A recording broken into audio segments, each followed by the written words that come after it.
don't ever slow up, no I don't take shit, I got no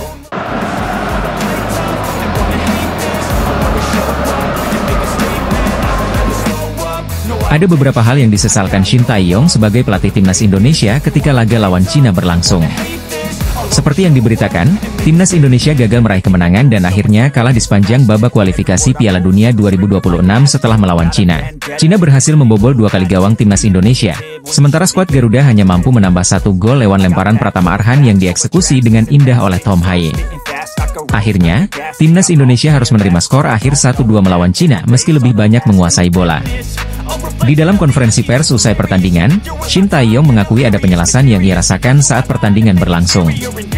Shin Tae-yong menyoroti soal permainan timnas Cina selama pertandingan yang tak pernah disangkanya. Karena kami kalah di pertandingan ini, saya tidak ingin membuat banyak alasan, ujar Shin Tae-yong menjawab pertanyaan wartawan. Meski demikian, ia mengakui ada hal yang tak pernah terpikirkan olehnya sehingga persiapan skuad Garuda memiliki kekurangan. Tapi, saya tidak pernah menyangka timnas Cina untuk melakukan permainan sepak bola yang sangat klasik, bola-bola panjang, dan kick and rush, ujar pelatih asal Korea Selatan ini. Ia pun mengakui dirinya menyesal tak menyiapkan tim asuhannya untuk menghadapi taktik yang diterapkan negeri tirai bambu itu. Itu sedikit disayangkan, ia tambahnya. Dirinya juga menambahkan, alasan timnas Indonesia kebobolan di gol pertama karena ada kesalahan di lini pertahanan. Kesalahan itu yang menjadi alasan besar akhirnya skuad asuhan Shin Tae-yong tersebut gagal meraih kemenangan di pertandingan kualifikasi Piala Dunia 2026 malam tadi. Meski demikian, ia pun mengapresiasi permainan negeri tirai bambu malam ini dan menilai tim lawan telah memberikan pertandingan terbaik. Saya sebenarnya mengapresiasi permainan Cina, lain kali kami akan melakukan persiapan yang lebih baik, ujarnya menambahkan. Kekalahan malam tadi membuat poin skuad Garuda di klasemen sementara grup C kualifikasi Piala Dunia 2026 zona Asia sama dengan Cina. Meski demikian, ranking kedua negara belum berubah dari pertandingan sebelumnya. Indonesia berada di peringkat kelima, sedangkan Cina berada di peringkat keenam. Shin Tae-yong mengungkapkan pendapatnya di laga babak kualifikasi Piala Dunia 2026 antara timnas Indonesia melawan Cina, Selasa, 15 Oktober 2024, malam. Pasukan Shin Tae-yong kalah dengan skor 1-2. 2 gol yang bersarang di gawang Martin Paes tercipta pada babak pertama. Gol kedua dicetak oleh Bakram Abdueli dan Yuning Zhang. Sedangkan, gol balasan skuad Garuda dicetak Tom Haye pada menit ke-87. Pada laga ini, Shin Tae-yong membuat satu keputusan penting dengan mencoret Eliano Reijers dari skuad bersama 3 pemain lain. Eliano tidak cedera. Ini taktik Shin Tae-yong, ujar manajer timnas Indonesia, Sumarji. Terlepas dari ketidakhadirannya Eliano, beberapa taktik yang diterapkan Shin Tae-yong tak berjalan sesuai harapan. Selain itu, gaya bermain Cina juga berdampak pada sulitnya Indonesia mengembangkan permainan dan kalah. Shin Tae-yong membuat 4 perubahan di starting 11 saat berjumpa Cina dibandingkan lawan Bahrain. Sang pelatih tentu punya pertimbangan yang matang dengan keputusan tersebut. Hanya saja, komposisi pemain yang dipilih pada duel lawan Cina tidak cukup optimal. Shain Patinama mengenai sektor kiri. Indonesia juga kesulitan mengatur ritme tanpa Tom Haye di tengah. Pada babak kedua, dengan 3 pergantian di awal permainan, penampilan Indonesia membaik. Tom Haye bahkan mampu mencetak gol dan Nathan Choeon terlihat lebih efektif saat bermain sebagai bek kiri. Bakram Abdueli harusnya tidak mencetak gol jika pemain timnas Indonesia lebih fokus lagi. Pada kasus ini, ada kesalahan individu yang dilakukan oleh Shain Patinama. Patinama mengambil risiko terlalu besar saat tidak langsung membuang bola. Lalu, pemain Cina merebutnya dan memberikan umpan pada Bakram Abdueli yang berdiri bebas di depan gawang. Jika dicermati, terlepas dari tambahan waktu yang anehnya, ada kesamaan proses antara gol Bakram Abdueli dan gol kedua Bahrain ke gawang Indonesia. Para pemain Indonesia lengah pada situasi bola kedua saat set piece dan membiarkan pemain lawan tanpa pengawalan. Serangan Cina sejatinya tidak terlalu istimewa. Sepanjang laga, mereka hanya mampu melepaskan 5 tembakan dengan 3 yang tepat sasaran. Namun, 2 dari 3 tembakan itu mampu menjadi gol. Ini bukti bahwa lini belakang Indonesia cukup rapuh. Apalagi proses gol yang bersarang di gawang Martin Paes lahir dari kesalahan koordinasi pemain Indonesia sendiri. Gol kedua Cina harus tidak terjadi karena ada banyak pemain di dekat Gao Zhuni yang jadi pemberi assist. Situasi ini cukup mengkhawatirkan. Sebab, pada 3 laga-laga sebelumnya Indonesia bertahan dengan rapat. Pada 10 menit akhir laga, terutama saat Pratama Arhan dan Malik Rizaldi bermain, Shin Tae-yong menerapkan strategi baru. Dua pemain itu diminta untuk melepas banyak umpan crossing. Arhan, yang bermain di sisi kanan, mampu menuliskannya dengan baik. Dia banyak melepaskan 3 umpan penyeberangan. Hanya saja, Indonesia tak punya target man yang kuat di kotak penalti. Ini adalah masalah lama Indonesia. Shin Tae-yong punya beberapa penyerang, seperti Ragnar Oratmangoen dan Rafael Struijk, hanya saja karakter mereka bukan target man. Timnas Indonesia menelan kekalahan saat berhadapan dengan Timnas Cina pada laga keempat Grup C kualifikasi Piala Dunia 2026, Selasa, 15 Oktober 2024, malam waktu Indonesia Barat. Laga sengit terjadi di laga Timnas Indonesia kontra Cina di kualifikasi Piala Dunia 2024 zona Asia. Laga ini jadi sorotan panas publik dunia. Cina versus Indonesia bentrok pada matchday keempat Grup C kualifikasi Piala Dunia 2024 zona Asia. Laga berlangsung di Stadion Qingdao Youth Football, Qingdao, Selasa, 15 Oktober 2024. Timnas Indonesia mendapat peluang emas menit ke-10 lewat Witan Sulaiman. Sudah melewati pemain Cina, namun Witan terjatuh dan tidak bisa melepaskan tembakan meski sudah berhadapan dengan penjaga gawang Wang Dalei. Tembakan pertama dilepaskan Timnas Indonesia oleh Ragnar Oratmangoen menit ke-11 dari luar kotak penalti. Sayang tendangannya masih melebar jauh di atas gawang Cina. Petaka menimpa Timnas Indonesia menit ke-21. Cina mencetak gol di peluang pertamanya melalui Behram Abdueli memanfaatkan kemelut kesalahan lini belakang Indonesia. Cina kembali menebar ancaman menit ke-27. Xie Weneng melepaskan tembakan tepat sasaran, beruntung dapat menangkap Martin Paes dengan baik. Tertinggal membuat Timnas Indonesia tampil semakin agresif. Namun rapatnya tembok pemain Cina membuat Rafael Struijk dan kawan-kawan kesulitan masuk ke jantung pertahanan Dragon. Ivar Jenner melepaskan tendangan dari luar kotak penalti menit ke-35. Sayang tendangannya masih pelan dan dapat ditangkap Wang Dalei. Timnas Indonesia kembali mendapat peluang emas menit ke-40. Tendangan keras Kelvin Verdong dari luar kotak penalti masih bisa ditepis kiper Wang Dalei. Tiongkok nyaris tidak menambah keunggulan. Beruntung sundulan Gao Zhunyi jauh melenceng. Berawal dari sebuah tendangan bebas, bola sepertinya berhasil dikuasai Shine Patinama setelah duel udara terjadi. Shine sepertinya berharap bola keluar lapangan, tapi salah satu pemain Cina berhasil menyodok bola dan membuat bola dalam lapangan permainan.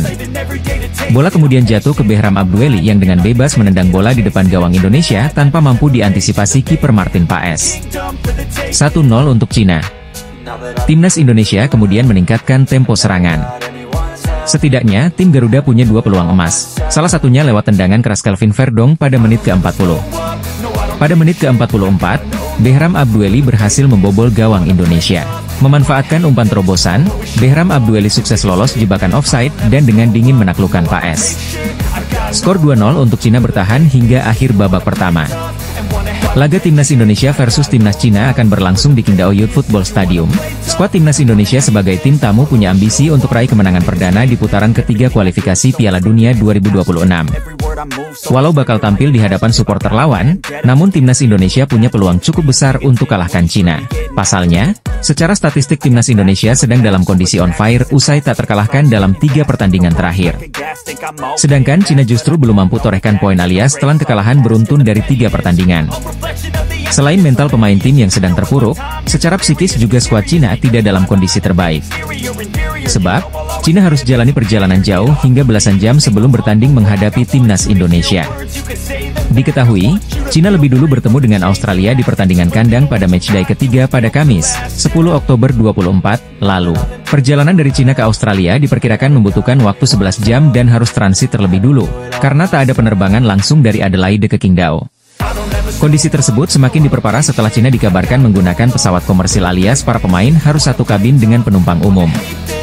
Imbasnya, para pemain pun dikabarkan stres selama perjalanan dari Cina menuju Australia dan juga sebaliknya. Salah satu pemain Cina, Liu yang sempat curhat ke media sosial akibat merasa tak nyaman saat di dalam pesawat. Berdasarkan unggahan akun X bernama China Sport Vision 2050, Liu yang merasa terganggu akibat adanya suara bising dari seorang bayi yang rewel. Dalam unggahan video tersebut, terlihat jika Be Shandong Taisan menunjukkan raut muka lesu akibat tak nyaman untuk beristirahat selama perjalanan. Berbanding terbalik dengan timnas Indonesia, di mana skuad Garuda yang juga melakoni pertandingan tandang justru mendapat fasilitas mewah dengan memakai pesawat charter. Fasilitas ini membuat timnas Indonesia bisa memangkas jarak tempuh dari yang seharusnya 17 jam menjadi hampir setengahnya. Cina sendiri kabarnya sengaja mengubah venue pertandingan melawan timnas Indonesia dengan tujuan untuk menyulitkan skuad Garuda. Lokasi Stadion Qingdao diketahui sangat jauh dari penerbangan internasional. Hal tersebut membuat perjalanan jauh harus ditempuh timnas Indonesia yang terbang dari Bahrain. Tak hanya jauh, kota Qingdao juga dikabarkan sedang memasuki musim dingin saat pertandingan melawan Cina nanti. Nasib apes dirasakan skuad Cina jelang hadapi timnas Indonesia pada matchday keempat kualifikasi Piala Dunia 2026 pada Selasa, 15 Oktober 2024, malam waktu Indonesia Barat. Publik Cina berharap agar tim nasional mereka mampu menjaga rekor gemilang yang telah bertahan selama 67 tahun atas timnas Indonesia. Seperti diketahui, Cina jelas tidak mau menganggap sebelah mata sang lawan yaitu timnas Indonesia yang tampil ciamik di kualifikasi Piala Dunia 2026. Pasalnya, performa skuad negeri tirai bambu itu sedang tidak baik-baik saja setelah kalah 3 kali berturut-turut sekaligus terjerembab di dasar klasemen. Situasi semakin tidak menguntungkan bagi Cina lantaran sejumlah pemain kunci mereka dipastikan absen seperti Alan dan Wu Lei, sedangkan kondisi Fernandinho diragukan. Di sisi lain, sang lawan yakni timnas Indonesia juga sedang jadi pembicaraan hangat dalam beberapa waktu terakhir seusai berhadapan dengan Bahrain. Bagaimana tidak, kemenangan di depan mata timnas Indonesia harus pupus setelah Bahrain menyamakan kedudukan di detik-detik terakhir. Kini, timnas Indonesia akan berhadapan dengan Cina di Qingdao. Kedua tim sama-sama mengusung misi wajib menang demi naik ke posisi 4 besar. Terkhusus Cina, mereka ingin kembali mentas di Piala Dunia setelah absen selama 22 tahun. Begitu pula timnas Indonesia yang terakhir kali tampil pada 1938. Jelang berhadapan dengan pasukan Shin Tae-yong, salah satu media Cina tiba-tiba mengungkit rekor positif mereka kala bertemu dengan timnas Indonesia. Usut punya usut, Cina ternyata sama sekali belum terkalahkan dari timnas Indonesia dalam 67 tahun terakhir di semua kompetisi internasional. Kemenangan sensasional Cina atas timnas Indonesia yang paling diingat ialah saat Piala Asia 2004. Duel ketika itu dimenangkan oleh Tiongkok. Di Piala Asia 2004, Cina masih mampu mengalahkan Indonesia 5-0, katanya. Selain itu, media Cina tersebut juga membanggakan tren positif negaranya ketika berjumpa timnas Indonesia yakni hanya sekali kalah dalam 13 perjumpaan. Kedua tim telah bertemu sebanyak 13 kali. Timnas Cina memiliki 9 kemenangan, 3 seri dan 1 kekalahan, ditulis 163.com. Kendati demikian, kini situasi tersebut telah sepenuhnya berubah. Timnas Indonesia sekarang menjadi salah satu tim Asia dengan perkembangan yang terbilang signifikan. Kondisi ini diperkuat dengan statistik timnas Indonesia di kualifikasi Piala Dunia 2026 yang sama sekali belum pernah kalah dari tim-tim kuat seperti Arab Saudi dan Australia. Walaupun sekarang tak terlalu diunggulkan, namun Cina berharap agar rekor mentereng 67 tahun tak terkalahkan atas timnas Indonesia bisa terus berlanjut. Timnas Indonesia akan bertamu ke markas Cina Qingdao Youth Football Stadium, Selasa malam, 15 Oktober 2024, dalam laga kualifikasi Piala Dunia 2026. Meski sempat membanggakan rekor 67 tahun belum pernah kalah, namun media Cina kini tak mau pandang rendah timnas Indonesia. Timnas Indonesia akan melanjutkan perjalanan mereka dalam ajang kualifikasi Piala Dunia 2026 zona Asia. Setelah bermain imbang melawan Bahrain, timnas Indonesia langsung terbang ke Cina untuk laga selanjutnya. Pertandingan melawan Cina sendiri akan digelar di Qingdao Youth Football Stadium. Qingdao sendiri disebut-sebut kota yang cukup jauh jika diukur jaraknya dari Bahrain. Meski demikian, skuad timnas Indonesia dikabarkan sudah tiba di Qingdao, Cina pada Jumat, 11 Oktober 2024. Skuad Garuda tiba di Qingdao Jiaodong International Airport, melalui Terminal 1F pukul 17.13 waktu Indonesia Barat. Kedatangan timnas Indonesia itu disambut oleh Perhimpunan Pelajar Indonesia Tiongkok, Shandong, yang juga disiarkan langsung melalui Instagramnya. Tampak para pemain tiba dengan menggunakan jaket dan baju berkerah kontingen timnas Indonesia. Pratama Arhan pun menjadi pemain pertama yang keluar dari pintu kedatangan, disusul Shane Patinama, dan diakhiri oleh rombongan tim kepelatihan. Tim besutan Shin Tae-yong ini menggunakan pesawat yang dicarter oleh PSSI usai laga kontra Bahrain. Penggunaan pesawat sewaan tersebut bertujuan untuk memangkas waktu penerbangan ke Qingdao yang tergolong jauh dari ibu kota Cina, Beijing. Ya, jarak Beijing ke Qingdao memakan waktu sekira 6,5 jam melalui jalur darat. Martin PSCS akan menghadapi Cina di Qingdao Youth Football Stadium, Selasa, 15 Oktober 2024, pukul 19 waktu Indonesia Barat. Dengan demikian, maka skuad Garuda setidaknya memiliki waktu 3 hari untuk melakukan pemulihan sekaligus persiapan melawan Cina. Kedatangan timnas Indonesia di Qingdao rupanya juga mencuri perhatian media online Cina, Sohu. Sohu.com menyebut bahwa kedatangan tim Merah Putih terhitung langka karena mereka sampai lebih dulu dibandingkan tuan rumah. Selain itu, Sohu juga menyoroti bagaimana persiapan timnas Indonesia yang dinilai sangat rapi. Timnas Indonesia dinilai benar-benar mempersiapkan segalanya dengan baik dibandingkan Cina. Sohu.com menganggap bahwa timnas Indonesia terlihat jauh lebih bertekad untuk menatap laga selanjutnya dibandingkan tuan rumah. Media Cina tampak iri saat timnas Indonesia tiba di Qingdao lebih cepat dan menyebut bahwa kejadian tersebut merupakan hal langka. AFC menjadi trending topik pasca laga timnas Indonesia kontra Bahrain menorehkan hasil seri dalam grup C putaran ketiga kualifikasi Piala Dunia 2026 zona Asia. Hasil pertandingan timnas Indonesia saat bertemu Bahrain mencatatkan skor 2-2 di Stadion Nasional Bahrain, Kamis, 10 Oktober 2024. Netizen Indonesia hingga dunia menyoroti sikap kepemimpinan wasit Ahmed Alkaf memberikan ruang gol bagi pemain Bahrain ke gawang timnas Indonesia. Ahmed Alkaf tidak kunjung meniupkan peluit sebagai tanda pertandingan telah berakhir.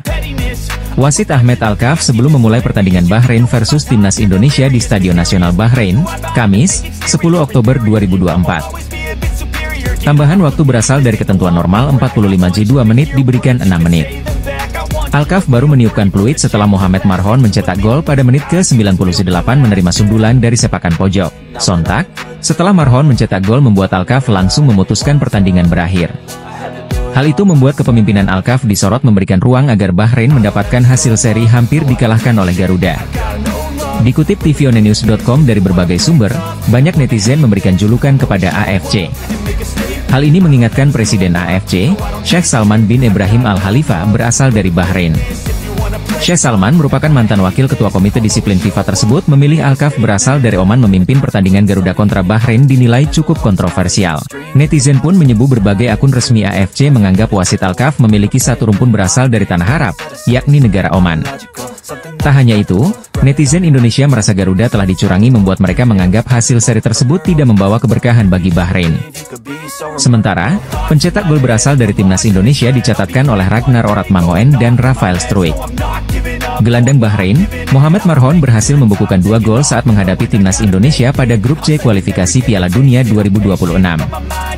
Konfederasi Sepak Bola Asia atau Asian Football Confederation menjadi sorotan setelah memilih wasit asal Oman, Ahmed Alkaf memimpin laga timnas Indonesia melawan Bahrain.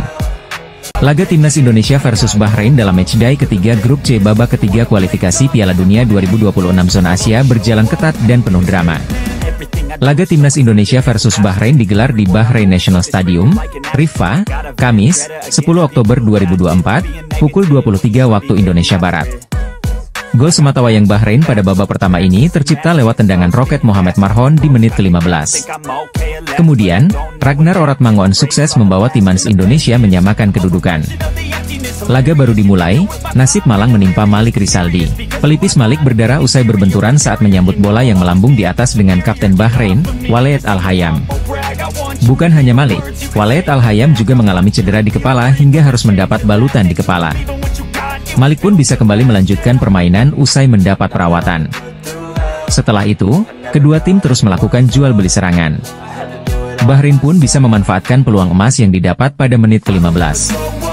Ialah Mohamed Marhon yang mencatatkan namanya di papan skor. Dia mencetak gol cantik dari tendangan bebas di luar kotak penalti.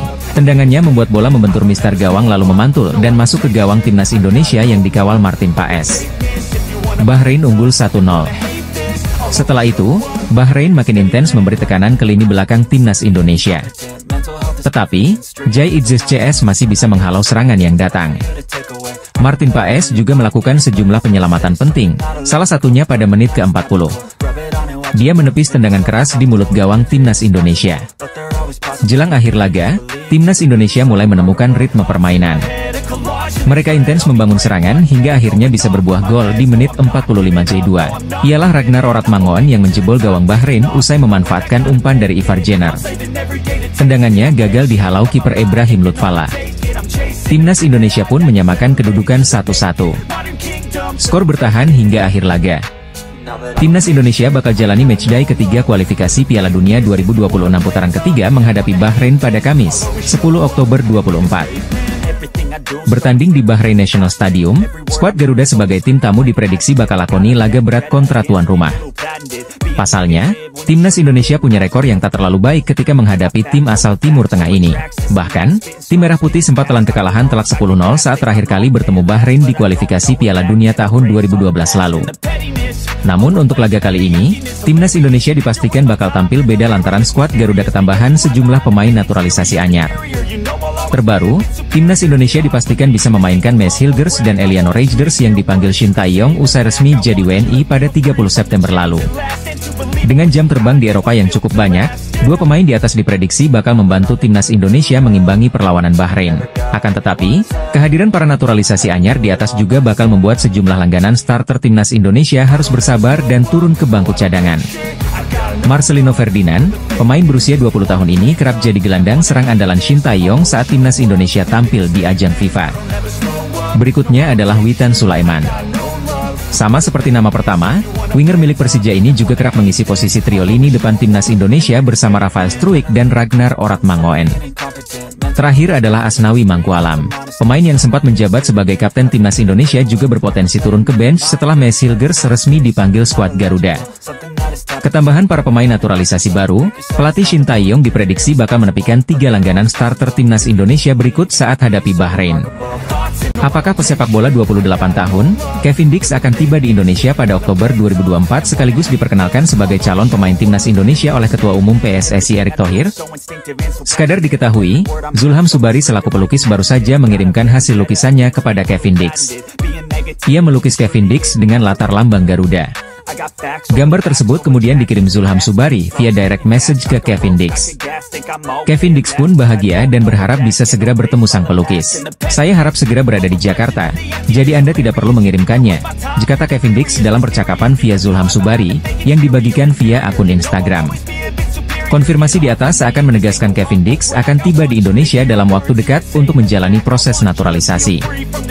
Baru-baru ini kepada media Denmark, Bold, Kevin Dix mengaku sang agen sudah dihubungi PSSI. Dalam wawancara yang dilakukan medio September 2024 itu, Kevin Dix mengaku segera memutuskan apakah menerima tawaran PSSI menjadi warga negara Indonesia atau tidak. Disinyalir, Kevin Dix sudah membuat keputusan dan segera datang ke Indonesia. Jika semuanya lancar, ex-pemain Feyenoord Rotterdam ini bisa diperkenalkan Ketua Umum PSSI, Erick Thohir, bulan ini. Setelah itu, Kevin Dix bisa menjalani proses naturalisasi menjadi WNI. Mengacu kepada proses naturalisasi Maes Hilgers dan Eliano Reijnders yang berlangsung cepat, Kevin Dix berpotensi memegang paspor Indonesia pada awal November 2024. Dengan begitu, pemain yang fasih beroperasi sebagai bek tengah dan fullback wing bek kanan ini bisa ambil bagian saat timnas Indonesia menjamu Jepang dan Arab Saudi di matchday kelima dan ke-6 grup C kualifikasi Piala Dunia 2026 zona Asia pada 15 dan 19 November 2024. Pemain FC Copenhagen, Kevin Dix, mengonfirmasi akan ke Jakarta dalam waktu dekat. Kevin Dix digadang-gadang menjadi pemain keturunan selanjutnya yang segera mendapatkan paspor Indonesia. Sejumlah tanda-tanda pun sudah terlihat nyata. Kevin Dix sudah saling follow di Instagram dengan Ketua Umum PSSI, Erick Thohir. Sebelumnya ada banyak pemain keturunan yang saling follow Instagram lebih dulu dengan Erick Thohir sebelum akhirnya mendapatkan paspor Indonesia.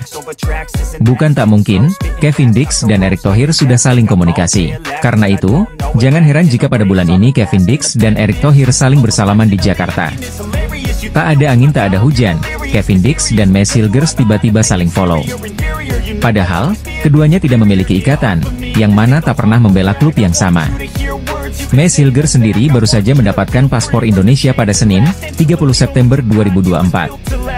Laga melawan Bahrain pada Kamis 10 Oktober 2024 malam WIB berpotensi menjadi pertandingan debut Maes Hilgers bersama timnas Indonesia. Kevin Dix secara belak-belakan kepada media Denmark, Bold, mengakui sang agen telah dihubungi PSSI. Ia mengaku akan mengambil keputusan terkait penawaran PSSI dalam waktu dekat. Berhubung pernyataan ini dikeluarkan pada September 2024, disinyalir Kevin Dix sudah memiliki jawabannya saat ini. "Mereka sudah menelepon agen saya untuk pertama kalinya. Tentu sebuah kehormatan karena mereka menganggap saya sebagai tambahan yang berharga bagi timnas Indonesia," kata Kevin Dix. Anggota Exco PSSI, Arya Sinulinga, mengaku sudah menghubungi Kevin Dix. Namun, ia mengaku Kevin Dix belum diproses.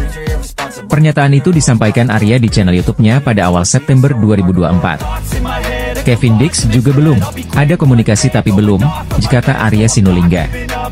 Pelukis asal Indonesia, Zulham Subari, memberi hadiah ulang tahun sebuah lukisan kepada Kevin Dix. Ia pun membagikan lukisannya kepada Kevin Dix via direct message Instagram. Tak disangka, Kevin Dix ingin mengambil langsung hasil lukisan Zulham.